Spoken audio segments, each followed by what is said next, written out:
जीवन कभी कभी बोझिल हो सकता है, जिससे हम चिंताओं से बोझिल महसूस कर सकते हैं। यदि आपने कभी खुद को लगातार चिंता की गिरफ्त में पाया है, तो यह बुक अवश्य पढ़नी चाहिए। आत्म सुधार में अपने अभूतपूर्व कार्य के लिए प्रसिद्ध महान डेल कार्नेगी द्वारा लिखित how to stop worrying and start living आशा और ज्ञान का प्रतीक है। मानव मनोविज्ञान के विशेषज्ञ डेल कार्नेगी चिंता की विनाशकारी प्रकृति को उजागर करते हैं और इसके चंगुल से मुक्त होने के लिए शक्तिशाली रणनीतियां प्रस्तुत करते हैं। इन पृष्ठों के भीतर आप अपने विचारों, भावनाओं और अंततः अपने जीवन पर नियंत्रण पाने के लिए व्यवहारिक टेक्निक्स की खोज करते हुए परिवर्तनकारी यात्रा शुरू करेंगे। तो दोस्तों, मेरे चैनल में आपका स्वागत है, जहां हम पर्सनल डेवलपमेंट और आत्म सुधार की दुनिया का पता लगाते हैं। आज हमारे पास एक असाधारण पुस्तक है जिसने अनगिनत जिंदगियों को बदल दिया है और चिंता पर विजय पाने और एक पूर्ण जीवन अपनाने के लिए एक कलातीत मार्गदर्शक बनी हुई है।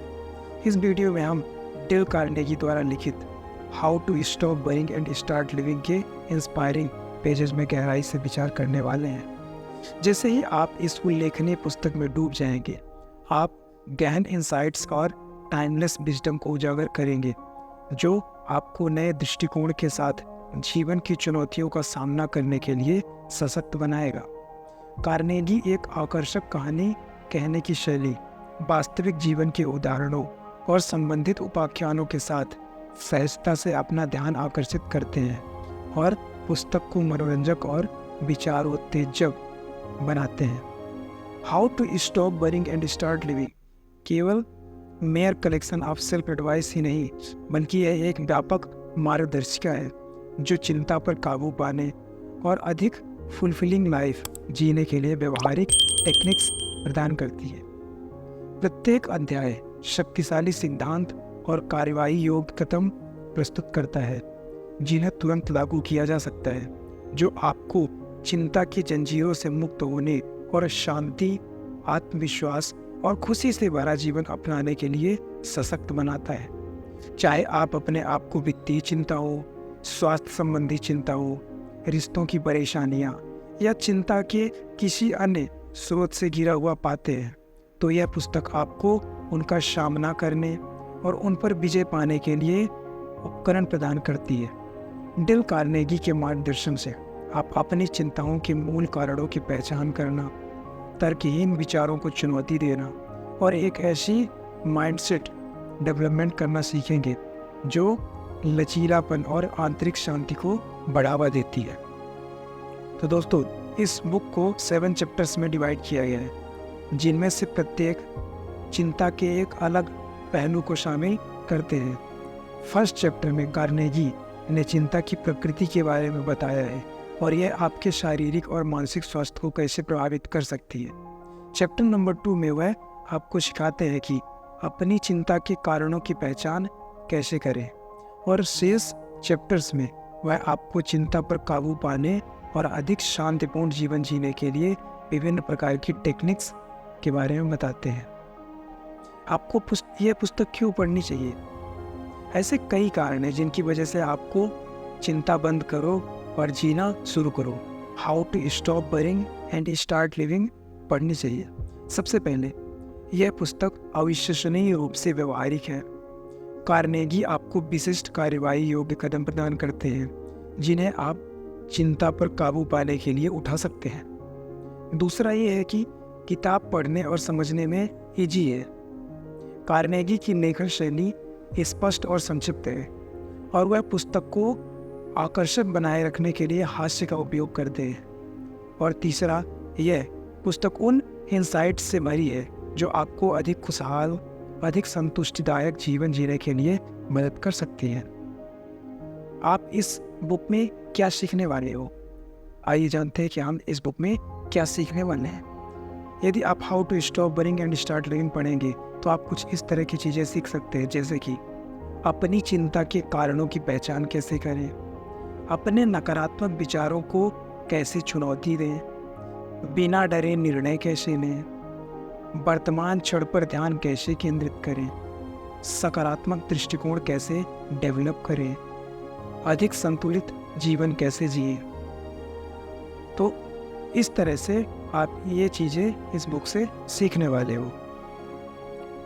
दोस्तों, अगर आपने अभी तक अपने इन्वेस्टमेंट की जर्नी को स्टार्ट नहीं किया है तो अभी जाइए वीडियो के डिस्क्रिप्शन में, वहाँ आपको इंडिया के बेस्ट ब्रोकरेज कंपनीज के लिंक्स मिल जाएंगे, तो वहाँ से डाउनलोड कीजिए और अपने फर्स्ट इन्वेस्टमेंट की जर्नी को शुरू कीजिए। तो आइए दोस्तों, बिना देर करते हुए इस बुक के फर्स्ट चैप्टर की शुरुआत करते हैं। Chapter number 1, how worrying affects you. चिंता एक सार्वभौमिक मानवीय अनुभव है। हम सभी ऐसे क्षणों का सामना करते हैं जब हमारा मन चिंता, भय और संदेह से गिर जाता है। लेकिन क्या आपने कभी इस बात पर विचार करना बंद किया है कि चिंता करने से आपके शारीरिक और मानसिक स्वास्थ्य पर कितना गहरा प्रभाव पड़ सकता है?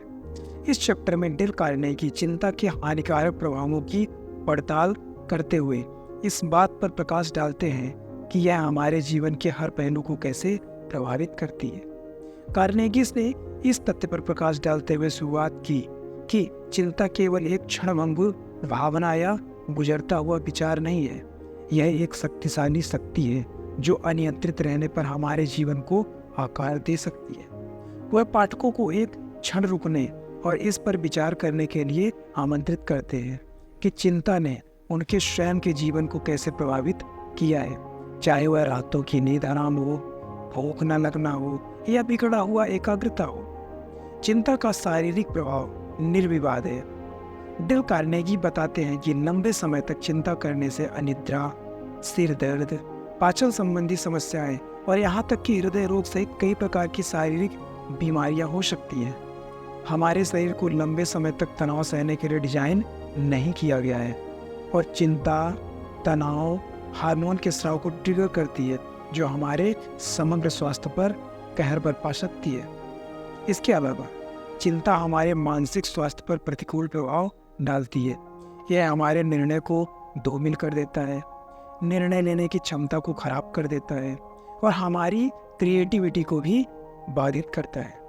जब हम चिंता से घिर जाते हैं तो हमारा दिमाग काल्पनिक परिदृश्यों और सबसे खराब स्थिति वाले परिणाम में व्यस्त हो जाता है, जिससे स्पष्टता और तर्कसंगत सोच के लिए बहुत कम जगह बचती है। कार्नेगी इस बात पर जोर देते हैं कि चिंता हमारे रिश्तों को भी प्रभावित करती है। जब हम लगातार अपनी ही चिंताओं में व्यस्त रहते हैं तो दूसरे के लिए पूरी तरह उपस्थित होना चुनौतीपूर्ण हो जाता है। हम चिड़चिड़े हो सकते हैं, दूर रह सकते हैं या भावनात्मक रूप से अनुपलब्ध हो सकते हैं, जिससे प्रियजनों और सहकर्मियों के साथ हमारे संबंध तनावपूर्ण हो सकते हैं। चिंता के घातक या सबसे घातक प्रभावों में से एक यह है कि वह हमें वर्तमान क्षण से वंचित कर देती है। कार्नेगी इस समय का चोर कहते हैं। जब हम अत्यधिक चिंता करते हैं तो हम उन अनमोल क्षणों का त्याग कर देते हैं जिनसे हमारा जीवन बनता है। हम खुशी, हंसी और सार्थक संबंधों के अवसरों से चूक जाते हैं। यह पहचानना महत्वपूर्ण है कि चिंता किसी स्थिति के परिणाम को नहीं बदलती है। वास्तव में कार्नेगी इस बात पर जोर देते हैं कि चिंता हमारी ऊर्जा को नष्ट करने और हमारे मन की शांति को चुराने के अलावा कुछ हासिल नहीं करती है। यह हमें डर के चक्र में फंसाए रखती है और सकारात्मक कदम उठाने से रोकती है। हालांकि इन चौंकाने वाले खुलासों के बीच कार्नेगी आशा की किरण पेश करते हैं। वह हमें याद दिलाते हैं कि चिंता हम कौन हैं इसका अंतर्निहित हिस्सा नहीं है। यह एक आदत है जिसे तोड़ा जा सकता है। जागरूकता विकसित करके और सोचने के नए तरीके विकसित करके हम खुद को चिंता की पकड़ से मुक्त कर सकते हैं और अपने जीवन को पुनः प्राप्त कर सकते हैं। Chapter number 2, how to analyse your worry. चिंता अक्सर भारी पड़ सकती है जिससे हम असहाय महसूस करते हैं और चिंता के चक्र में फंस जाते हैं। हालांकि कार्नेगी हमें सिखाते हैं कि चिंता को तोड़ा जा सकता है और उसका विश्लेषण किया जा सकता है, जिससे हमें अपनी चिंताओं से निपटने के लिए आवश्यक स्पष्टता और इंसाइट्स मिलती है। इस चैप्टर में हमारी चिंताओं के विशिष्ट कारणों को पहचानने और अलग करने के महत्व पर जोर देकर शुरू करते हैं। कार्नेगी पाठकों को खुद से एक बुनियादी सवाल पूछने के लिए प्रोत्साहित करते हैं। मैं किस बारे में चिंता कर रहा हूँ? अपनी चिंता के सटीक स्रोत का पता लगाने से हमें मौजूदा समस्या की स्पष्ट समझ प्राप्त होती है। एक बार जब हम अपनी चिंताओं को पहचान लेते हैं तो कार्नेगी द मैजिक फार्मूला नामक एक पावरफुल टेक्निक पेश करते हैं। इस फॉर्मूले में 4 सरल स्टेप्स शामिल हैं जो हमारी चिंताओं का विश्लेषण करने और व्यावहारिक समाधान खोजने की प्रक्रिया में हमारा मार्गदर्शन करते हैं। तो ये फॉर्मूले कुछ इस तरह हैं। नंबर 1, द मैजिक फार्मूला के 4 स्टेप्स। स्टेप नंबर 1, समस्या को परिभाषित करें, डिफाइन द प्रॉब्लम। इसमें उस विशिष्ट मुद्दे या चिंता को स्पष्ट करना शामिल है जिसके कारण हम चिंतित हैं। समस्या को स्पष्ट रूप से परिभाषित करके हम अस्पष्ट बेचैनी की स्थिति से एक ठोस स्थिति में स्थानांतरित हो जाते हैं जिसे संबोधित किया जा सकता है। स्टेप नंबर 2, समस्या का विश्लेषण करें, एनालाइज द प्रॉब्लम। कार्नेगी समस्या को उसके घटक भागों में विभाजित करने के महत्व पर जोर देते हैं। मुद्दे का विश्लेषण करके हम इसके विभिन्न पहलुओं की अधिक व्यापक समझ प्राप्त करते हैं जो हमें समाधान के लिए प्रभावी रणनीति तैयार करने की अनुमति देती है। स्टेप नंबर 3, समाधान खोजें, सीक सॉल्यूशंस। इस स्टेप में पहचानी गई समस्या के संभावित समाधानों पर विचार मंथन शामिल है।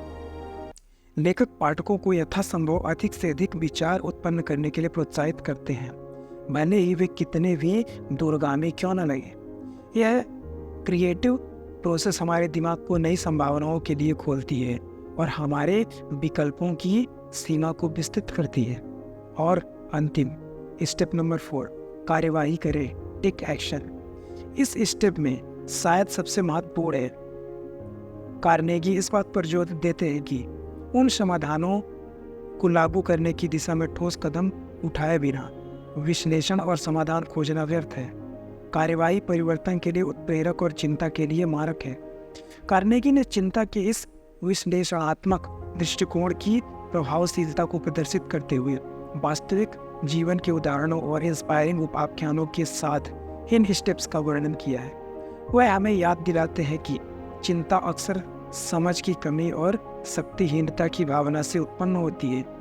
विश्लेषण के माध्यम से हम ज्ञान प्राप्त करते हैं और अपने जीवन पर नियंत्रण वापस ले लेते हैं। कार्नेगी आनुपातिक विश्लेषण की अवधारणा के बारे में भी बात करते हैं। वह रीडर्स को अपनी चिंताओं की गंभीरता का निष्पक्ष मूल्यांकन करने के लिए प्रोत्साहित करते हैं। वास्तविक रूप से संभावित परिणामों का आकलन करके हम चीज़ों को अनुपात से बाहर करने से बच सकते हैं और अनावश्यक चिंता को कम कर सकते हैं। चैप्टर नंबर 3 में अतीत और भविष्य के बारे में चिंता करने की निरर्थकता को संबोधित करते हैं। कार्नेगी हमें याद दिलाते हैं कि पिछली गलतियों पर ध्यान देने या अनिश्चित भविष्य के परिणामों पर चिंता करने से केवल हमारी ऊर्जा खत्म होती है और वर्तमान क्षण में समाधान खोजने की हमारी क्षमता कम हो जाती है। अपना ध्यान यहाँ और अभी पर केंद्रित करके हम चिंता को कम करने वाले उत्पादक कार्य के लिए उपयोग कर सकते हैं।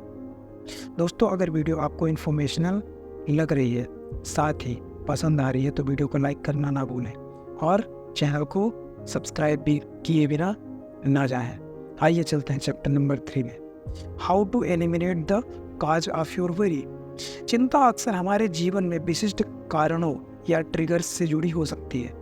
इन कारणों को समझकर और सीधे संबोधित करके हम खुद को चिंता की पकड़ से मुक्त करने की दिशा में महत्वपूर्ण कदम उठा सकते हैं। लेखक ने आत्मचिंतन और आत्मनिरीक्षण के महत्व पर जोर देकर इस चैप्टर की शुरुआत की है। वह रीडर्स को अपनी चिंताओं पर करीब से नज़र डालने और खुद से पूछने के लिए प्रोत्साहित करते हैं, मेरी चिंता के अंतर्निहित कारण क्या है। गहराई में जाकर और अपनी चिंताओं की जड़ों को उजागर करके हम उन कारकों के बारे में बहुमूल्य जानकारी प्राप्त करते हैं जो हमारे संकट में योगदान करते हैं। कार्नेगी द्वारा पहचानी गई चिंता का एक महत्वपूर्ण कारण दूसरों की आलोचना और अस्वीकृति का डर है। वह इस बात पर प्रकाश डालते हैं कि हमारी अधिकांश चिंताएं सभी द्वार स्वीकार किए जाने और पसंद किए जाने की हमारी इच्छा से उत्पन्न होती है। हालांकि कार्नेगी हमें याद दिलाते हैं कि हर किसी को खुश करना असंभव है और आलोचना के डर से हमारे जीवन को निर्देशित नहीं करना चाहिए। चिंता के इस कारण से निपटने के लिए कार्नेगी आलोचना को प्रभावी ढंग से संभालने के बारे में व्यवहारिक सलाह देते हैं। वह आलोचना को व्यक्तिगत हमले के बजाय विकास के अवसर के रूप में देखने का सुझाव देते हैं। क्रिएटिव प्रोसेस को अपनाकर हम अपनी गलतियों से सीख सकते हैं और खुद में सुधार करना जारी रख सकते हैं। चिंता का एक अन्य कारण जिसे कार्नेगी संबोधित करते हैं वह है अपनी तुलना दूसरे से करने की प्रवृत्ति। वह बताते हैं कि निरंतर तुलना से अपर्याप्त और अयोग्यता की भावनाएं पैदा होती हैं, जो बदले में हमारी चिंताओं को बढ़ाती है। कार्नेगी हमें याद दिलाते हैं कि प्रत्येक व्यक्ति की यात्रा अद्वितीय है और सच्ची खुशी हमारे व्यक्तित्व को अपनाने से आती है। लेखक अपने लिए यथार्थवादी अपेक्षाएं स्थापित करने के बारे में भी बात करते हैं। अक्सर हम असंभव रूप से उच्च मानक निर्धारित करते हैं, जिससे उन्हें पूरा न कर पाने की निरंतर चिंता बनी रहती है। वह प्राप्य लक्ष्य निर्धारित करने और रास्ते में छोटी जीत का जश्न मनाने का सुझाव देते हैं। पूर्णता के बजाय प्रगति पर ध्यान केंद्रित करके हम अनावश्यक चिंता को कम कर सकते हैं। कार्नेगी हमें याद दिलाते हैं कि खुद पर अधिक काम करने से न केवल थकान होती है बल्कि चिंता और व्यग्रता भी पैदा होती है। वह पाठकों को आत्म देखभाल को प्राथमिकता देने, स्वास्थ्य कार्य जीवन संतुलन बनाए रखने और जरूरत पड़ने पर सहायक या सहायता लेने के लिए प्रोत्साहित करते हैं। कार्नेगी हमारे जीवन में सकारात्मक रिश्ते के पोषण के महत्व पर जोर देते हैं। उन्होंने इस बात पर प्रकाश डाला कि विषाक्त या थका देने वाले रिश्ते चिंता और तनाव का एक महत्वपूर्ण कारण हो सकते हैं। अपने आप को सहायक और उत्थानशील व्यक्तियों के साथ घेर कर हम विकास और खुशी के लिए अनुकूल वातावरण बनाते हैं। अध्याय हमें यह याद दिलाते हुए समाप्त होता है कि चिंता के कारणों को खत्म करने के लिए प्रयास और आत्मनिरीक्षण की आवश्यकता होती है। यह आत्मखोज और व्यक्तिगत विकास की यात्रा है। कार्नेगी पाठकों से आग्रह करते हैं कि वे अपनी चिंताओं के मूल कारणों की पहचान करने और उन्हें संबोधित करने के लिए आवश्यक कदम उठाने में सक्रिय रहें। आइए चलते हैं चैप्टर नंबर 4 की तरफ। चैप्टर नंबर 4 है हाउ टू थिंक पॉजिटिवली। हमारे विचार हमारी भावनाओं, कार्यों और समग्र कल्याण पर गहरा प्रभाव डालते हैं। निगेटिव थॉट्स हमें चिंता के चक्र में फंसा सकती है। हालांकि कार्नेगी हमें सिखाते हैं कि पॉजिटिव थॉट्स की पावर का उपयोग करके हम अपने जीवन को बदल सकते हैं और चिंता की पकड़ पर काबू पा सकते हैं। इस चैप्टर की शुरुआत सकारात्मक विचारों और दृष्टिकोणों को विकसित करने के महत्व पर जोर देकर की जाती है। कार्नेगी का दावा है कि हमारे विचार हमारी वास्तविकता को आकार देते हैं और सचेत रूप से सकारात्मक विचारों को चुनकर हम एक अधिक सकारात्मक और पूर्ण जीवन बना सकते हैं। इस चैप्टर में प्रस्तुत की गई प्रमुख टेक्निक्स में से एक है अपना आशीर्वाद गिनने का अभ्यास। कार्नेगी पाठकों को अपने जीवन के सकारात्मक पहलुओं का जायजा लेने और उनके प्रति आभार व्यक्त करने के लिए प्रोत्साहित करते हैं। हमारे पास क्या कमी है इसके बजाय हमारे पास क्या है उस पर ध्यान केंद्रित करके हम अपना दृष्टिकोण बदलते हैं और अपने जीवन में अधिक पॉजिटिविटी को आमंत्रित करते हैं। कार्नेगी ने मानसिक धूप, मेंटल सनशाइन की अवधारणा के बारे में भी बात की है। वह पाठकों को सचेत रूप से सकारात्मक प्रभावों की तलाश करने और खुद को घेरने के लिए प्रोत्साहित करते हैं, चाहे वह किताबों के उत्थान के माध्यम से हो, लोगों को प्रेरित करने के माध्यम से हो या ऐसी गतिविधियों में शामिल होने से हो जो खुशी और संतुष्टि लाती हैं। खुद को पॉजिटिव अनुभवों में डुबोकर हम एक ऐसा वातावरण बनाते हैं जो सकारात्मक सोच को बढ़ावा देता है। कार्नेगी पुष्टिकरण और दृश्य की शक्ति का भी पता लगाते हैं। वह पाठकों को सकारात्मक प्रतिज्ञान बनाना सिखाते हैं जो उनके लक्ष्यों और आकांक्षाओं के अनुरूप हो। इन प्रतिज्ञानों को नियंत्रित रूप से दोहराने और उनकी प्राप्ति की कल्पना करके हम अपनी क्षमताओं पर विश्वास करने और सकारात्मक परिणामों को आकर्षित करने के लिए अपने दिमाग को उन्हें प्रोग्राम करते हैं। अध्याय विपरीत परिस्थितियों में सकारात्मक मानसिक दृष्टिकोण बनाए रखने के महत्व को संबोधित करता है।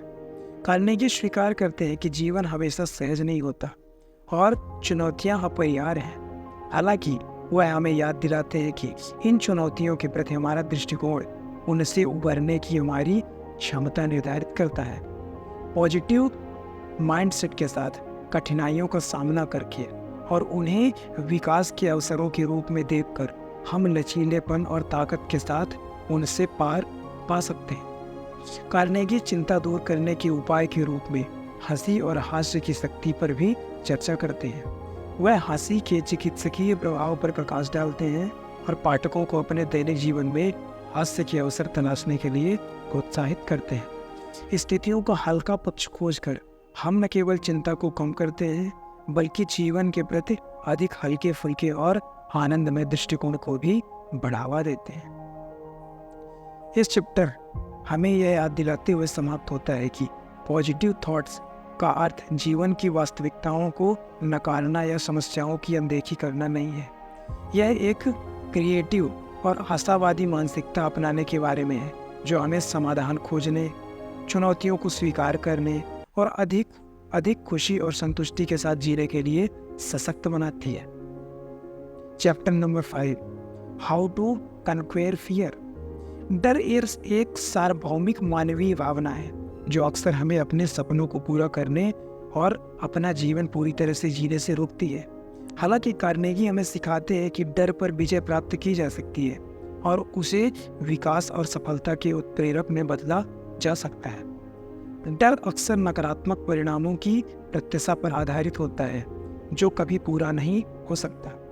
कार्नेगी इस बात पर प्रकाश डालते हैं कि हमारे डर अक्सर निराधार होते हैं और तर्कहीन विश्वासों या पिछले अनुभवों पर आधारित होते हैं। इसे पहचान कर हम चुनौती देना शुरू कर सकते हैं और अपने डर पर काबू पा सकते हैं। लेखक अपने डर से बचने या दबाने के बजाय उसका डटकर मुकाबला करने के महत्व पर जोर देते हैं। वह वैल को सींग से पकड़ने की अवधारणा का परिचय देते हैं, जिसका अर्थ है कि सीधे हमारे डर का सामना करना और उन्हें हमारे जीवन को नियंत्रित करने की अनुमति नहीं देना। अपने आराम क्षेत्र से बाहर आकर और अपने डर का सामना करके हम अपने लिमिट्स का विस्तार करते हैं और व्यक्तियों के रूप में विकसित होते हैं। इस चैप्टर में पेश की गई प्रमुख टेक्निक्स में से एक व्यवस्थित डिसेंटिसाइजेशन का अभ्यास है। कार्नेगी बताते हैं कि धीरे धीरे खुद को उस वस्तु या स्थिति के सामने उजागर करके जो हमारे डर को ट्रिगर करती है, हम समय के साथ अपनी चिंता को कम कर सकते हैं। वह इस दृष्टिकोण की प्रभावशीलता को दर्शाने के लिए व्यावहारिक एग्जाम्पल्स और सक्सेस की स्टोरीज प्रदान करते हैं। कार्नेगी ने डर पर विजय पाने में ज्ञान और शिक्षा की शक्ति की खोज की है। वह हमारे डर की वस्तु को समझने और उसके बारे में जानकारी इकट्ठा करने के महत्व पर प्रकाश डालते हैं। ज्ञान प्राप्त करके हम अज्ञानता को दूर करते हैं और नियंत्रण और आत्मविश्वास की भावना प्राप्त करते हैं। भविष्य के बारे में चिंता करने और नकारात्मक परिणामों की आशंका के हानिकारक प्रभावों के बारे में इस चैप्टर में बताया गया है। कार्नेगी हमें याद दिलाते हैं कि क्या हो सकता है, इसके बारे में चिंता करना केवल हमारी वर्तमान खुशी को छीनता है और अनावश्यक टेंशन पैदा करता है। वह रीडर्स को वर्तमान क्षण पर ध्यान केंद्रित करने और अपने फियर पर काबू पाने के लिए एक्शंस लेने के लिए प्रोत्साहित करते हैं। लेखक अपने डर का सामना करते समय दूसरों के समर्थन मांगने के बारे में भी बात करते हैं। वह समान विचारधारा वाले व्यक्तियों, सलाहकारों या सहायता समूह से जुड़ने के मूल्य पर जोर देते हैं, जो डर पर विजय पाने की हमारी यात्रा में मार्गदर्शन, प्रोत्साहन और जवाबदेही प्रदान कर सकते हैं। चैप्टर हमें यह दिलाते हुए समाप्त होता है कि डर पर विजय पाना एक क्रमिक प्रक्रिया है, जिसके लिए धैर्य, दृढ़ता और आत्मविश्वास की आवश्यकता होती है। कार्नेगी ने हमें आश्वासन दिया कि निरंतर प्रयास और पुस्तक में उल्लिखित तकनीकों के अनुप्रयोग से हम अपने सबसे गहरे डर पर भी काबू पा सकते हैं और साहस और संतुष्टि का जीवन जी सकते हैं। दोस्तों, अगर वीडियो आपको पसंद आ रही है तो वीडियो को लाइक करना ना भूलें, साथ ही चैनल को सब्सक्राइब किए बिना ना जाएं।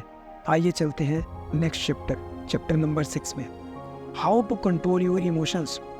हमारी भावनाएं हमारे दैनिक जीवन में महत्वपूर्ण भूमिका निभाती हैं और हमारी भलाई और रिश्ते पर बहुत प्रभाव डाल सकती है।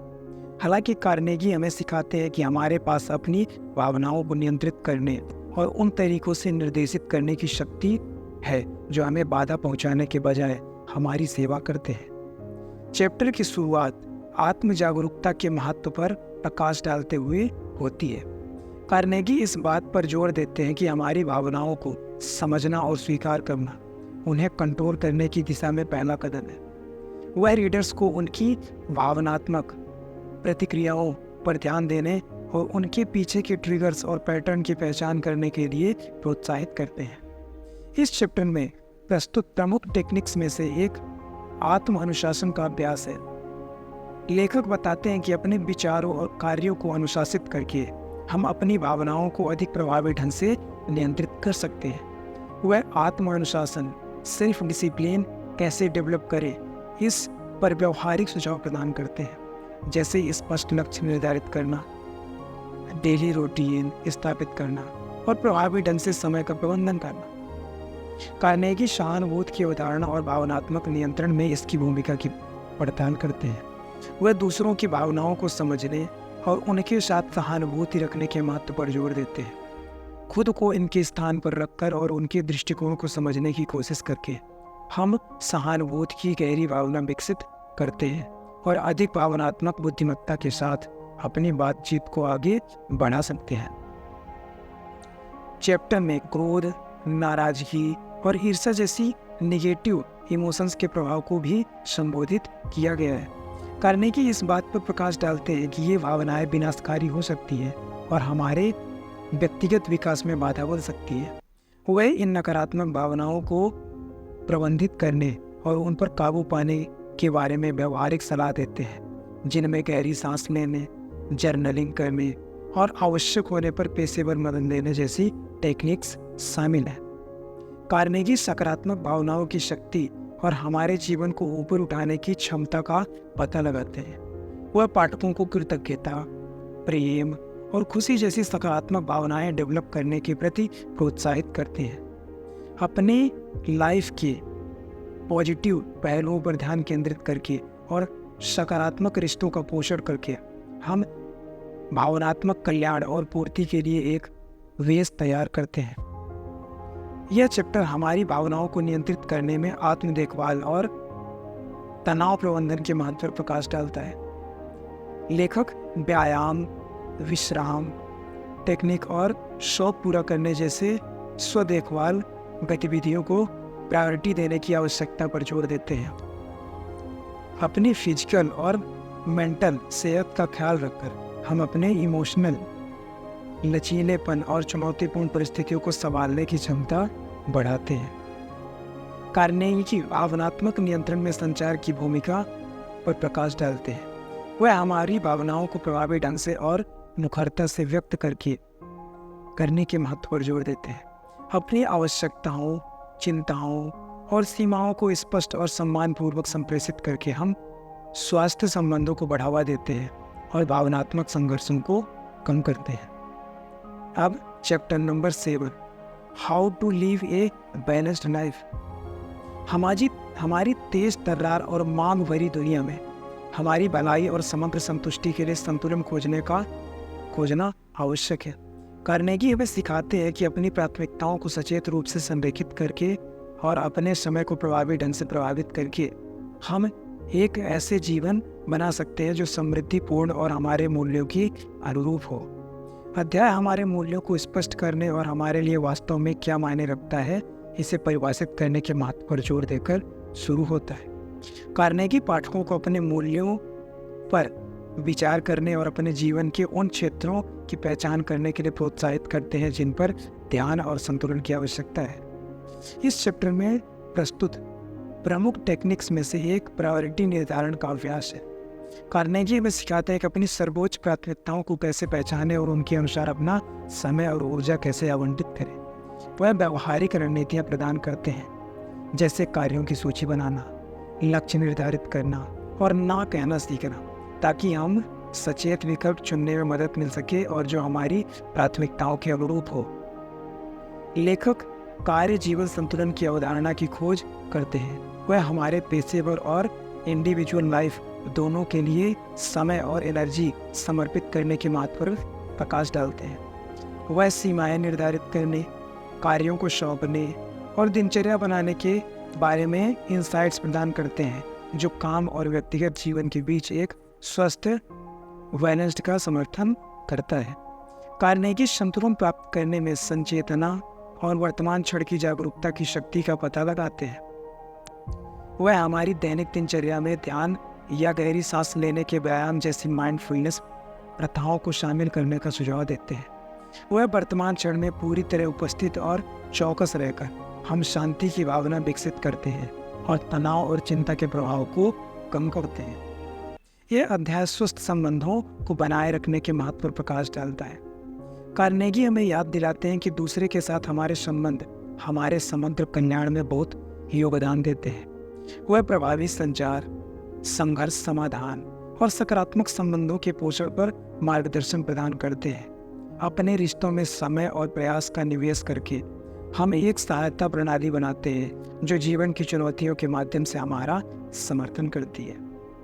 कार्नेगी संतुलित जीवन जीने में अवकाश और मनोरंजन की भूमिका को भी संबोधित करते हैं। वह उन गतिविधियों में शामिल होने के महत्व पर जोर देते हैं जो हमें खुशी, विश्राम और संतुष्टि प्रदान करते हैं। अवकाश और मनोरंजन के लिए समय निकालकर हम अपनी बैटरी को रिचार्ज करते हैं और अपनी समग्र खुशी और संतुष्टि को बढ़ाते हैं। तो दोस्तों, आज की वीडियो यहीं समाप्त करते हैं। वीडियो के डिस्क्रिप्शन में इस बुक की हिंदी और इंग्लिश वर्जन का बेस्ट बाय लिंक आपको मिल जाएगा, तो वहाँ से जाकर बाय कीजिए। दोस्तों, अगर आपने अभी तक अपने इन्वेस्टमेंट की जर्नी को स्टार्ट नहीं किया है तो अभी जाइए वीडियो के डिस्क्रिप्शन में, जहां आपको इंडिया के बेस्ट ब्रोकरेज फंड के साथ अकाउंट खोलिए और अपने पहले इन्वेस्टमेंट की जर्नी शुरू कीजिए। दोस्तों, अगर वीडियो आपको पसंद आई है तो वीडियो को लाइक कीजिए और ऐसी ही मोटिवेशनल वीडियोज़ की समरी देखने के लिए चैनल को सब्सक्राइब कीजिए। कमेंट करके बताइए वीडियो कैसा लगा। अपना वैल्यूएबल टाइम देने के लिए थैंक यू सो मच। मिलते हैं एक और ऐसे ही मोटिवेशनल वीडियो समरी के साथ। तब तक के लिए कीप वॉचिंग।